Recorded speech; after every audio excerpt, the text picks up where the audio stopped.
మంచిర్యాల జిల్లా ఎల్లంపల్లి ప్రాజెక్టులో నీటి మట్టం రోజురోజుకు పడిపోతోంది. ఈ ప్రాజెక్టు పూర్తి సామర్థ్యం 20 టీఎంసీలు కాగా ప్రస్తుతం 8 టీఎంసీల నీరు ఉంది. మే నెలలో నీటి మట్టం డెడ్ స్టోరేజీకి పడిపోనుంది. ఇక మంచిర్యాల, పెద్దపల్లి జిల్లాలోని ప్రాజెక్టులలో నీటి నిల్వలపై మరింత సమాచారం సాగర్ అందిస్తారు. తెలంగాణ వరప్రదాయిని ఎల్లంపల్లి ప్రాజెక్ట్. ఈ ఎల్లంపల్లి ప్రాజెక్ట్ నుంచే జంట నగరాలకు హైదరాబాద్, సికింద్రాబాద్ జంట నగరాలతో పాటు ఇక్కడ ఎన్టీపీసీ, ఆర్ఎఫ్సిఎల్ అలాగే ఎన్టీపీసీ విద్యుత్ సంస్థకు ఇక్కడ నుంచి నీరు వెళ్తూ ఉంటుంది. ఈ తెలంగాణకే వరప్రదాయినిగా పిలిచే ఇప్పుడు ఎల్లంపల్లి ప్రాజెక్టు ప్రస్తుతము నీటి మట్టం రోజు రోజుకు క్రమంగా తగ్గుతుంది. దీంతో సాగునీరు కావచ్చు, త్రాగునీరు కావచ్చు ఆందోళన వ్యక్తం చేసే పరిస్థితి నెలకొంది. ప్రస్తుతము ఎల్లంపల్లి ప్రాజెక్టు దగ్గర ఉన్నాము. మంచిర్యాల జిల్లా ఇటు పెద్దపల్లి జిల్లా బార్డర్లో ఉండే ఎల్లంపల్లి ప్రాజెక్టు దగ్గర ఉన్నాము. ప్రస్తుతం మనం చూడొచ్చు వాటర్ లెవెల్ రోజు రోజుకు క్రమంగా తగ్గిపోతుంది. మొత్తము 20.175 టీఎంసీల పూర్తి స్థాయి నీటి మట్టానికి 8 టీఎంసీలే ప్రస్తుతానికి ఉన్నాయి. దీంతో గత సంవత్సరంతో పోలిస్తే 2 టీఎంసీల నీరు ఎక్కువగానే ఉన్న మే నెలలో ఇంకా ఎండలు మండిపోయే అవకాశం ఉంది. ఇప్పటికే రాష్ట్ర వ్యాప్తంగా కూడా భూగర్భ జలాలు క్రమంగా అడుగంటిపోతున్నాయి.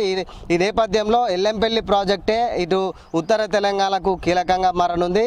ఈ ఎల్లంపల్లి ప్రాజెక్ట్ నుంచే ఇటు పెద్దపల్లి, మంచిర్యాల అలాగే ఈ బెల్లంపల్లి అట్లా ధర్మపురి, నందిమేడారం రిజర్వాయర్కు, మల్లన్న సాగర్ రిజర్వాయర్కు కూడా సాగునీరు, త్రాగునీరు పంపించేందుకు ఇక్కడి నీటినే తరలిస్తూ ఉంటారు. దాదాపు ఇంకా ఈ మే నెల ఇంకా మండే ఎండలు ఉన్నాయి. ఇప్పుడు ఇంకా ఏప్రిల్ నెల 15 రోజులే పూర్తి అయింది. దీంతో ఆందోళన అయితే కలిగిస్తుంది.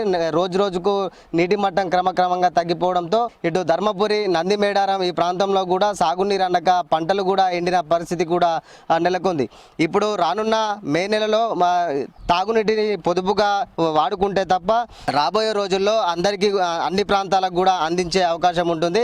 ఈ ఎల్లంపల్లి నుంచి మొదలుకుంటే పైన ఏదైతే ధర్మపురి, రాయపట్నము, గోదావరి పరివాహక ప్రాంతమైనా కూడా మొత్తం దాదాపు 8 కిలోమీటర్ల మేడ ఈ ఎల్లంపల్లి ప్రాజెక్ట్ అనేది ఇట్లా పొడవుగా ఉంటుంది. అక్కడి నుంచి ఇప్పుడు ఏదైతే రాయపట్నం బ్రిడ్జి, ధర్మపురి, దొంతాపూర్, దమ్మన్నపేట ఇట్లా గ్రామాలు ఉన్నాయో అక్కడ మొత్తము ఎడారిని తలపిస్తుంది. ప్రస్తుతం మనం చూస్తున్న విజువల్స్లో కూడా ఈ ఎల్లంపల్లి ముంపు గ్రామాలు తేలి ఉన్నాయి. ఇప్పుడు గతంలో చూస్తే ఎల్లంపల్లి ముంపు గ్రామాలైన నగునూరు కావచ్చు, చందాపూర్, అంతర్గం, ముర్మూరు, కర్ణమామిడి, రాపల్లె, గుల్లకోట ఇట్లా చాలా గ్రామాలు ముంపు గ్రామాలుగా ఉన్నాయి.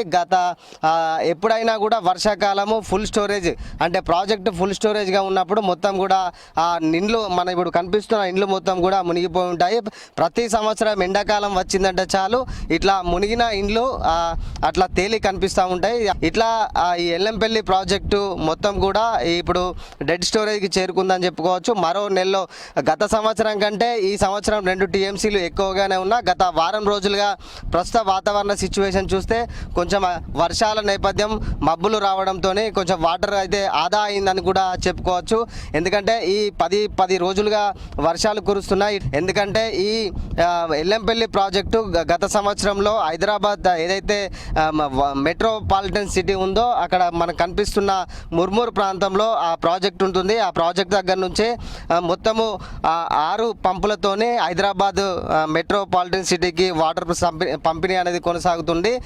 ప్రతిరోజు ఎల్లంపల్లి ప్రాజెక్ట్ నుంచి గూడెము అలాగే హైదరాబాద్కి చూసుకున్నట్టయితే 331 క్యూసెక్ల నీరు ఇక్కడ నుంచి త్రాగునీరు వెళ్తూ ఉంది.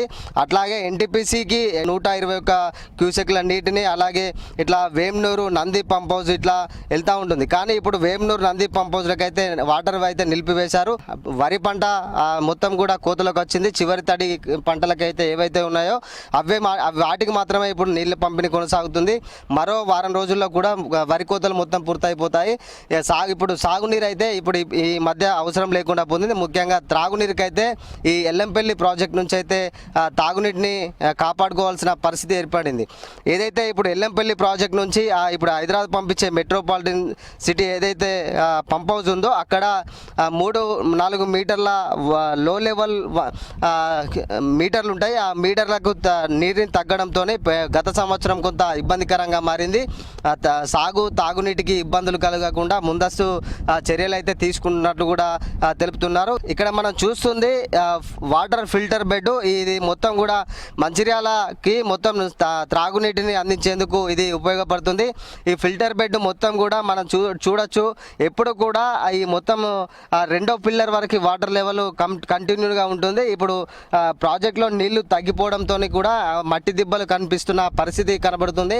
మొత్తము ఇటు ఇక్కడ చూస్తున్నాం మనం మొత్తం కూడా వాటర్ లెవెల్ పూర్తి స్థాయిలో డెడ్ స్టోరేజ్కి చేరుకుంది. ఇక్కడ నుంచి ఏదైతే పంప్ హౌస్ ఇప్పుడు అది కనిపిస్తుందో అక్కడ నుంచి వాటర్ తీసుకొని పంప్ చేసి రీఫ్రెష్ చేసి మంచిర్యాలకు త్రాగునీటిగా వాడుతూ ఉంటారు.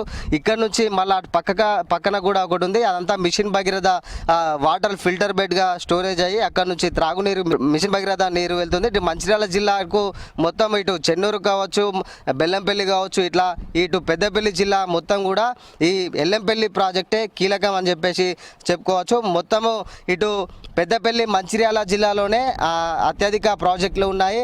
ఇటు మేడిగడ్డ, అన్నారం, సుందిల్లా ఇవి ప్రాజెక్టులు ఉన్నా కూడా మీకు అది రిపేర్ల కారణంగా వాటర్ స్టోరేజ్ చేయలేకపోయారు. ప్రస్తుతము ఆ 3 ప్రాజెక్టులు కూడా ఎడారిని అయితే తలపిస్తుందని చెప్పుకోవచ్చు. ఈ నేపథ్యంలో ఇప్పుడు ఎల్లంపల్లి ప్రాజెక్టే ఉత్తర తెలంగాణకు కీలకంగా మారింది. ఈ ఎల్లంపల్లి ప్రాజెక్ట్ నుంచే ఇప్పుడు ప్రస్తుతానికి తాగునీరు కావచ్చు, త్రాగునీరు, సాగునీరుకి అయితే ఇదే కీలకంగా అని చెప్పుకోవచ్చు. ఇది మొత్తంగా ఎల్లంపల్లి ప్రాజెక్టుకు సంబంధించి పూర్తి స్థాయి నీటి మట్టం. రానున్న రోజుల్లో ఎలాంటి ఇబ్బందులు కలగకుండా అధికారులు అయితే ముందస్తుగా చర్యలు అయితే చేపడుతున్నారు.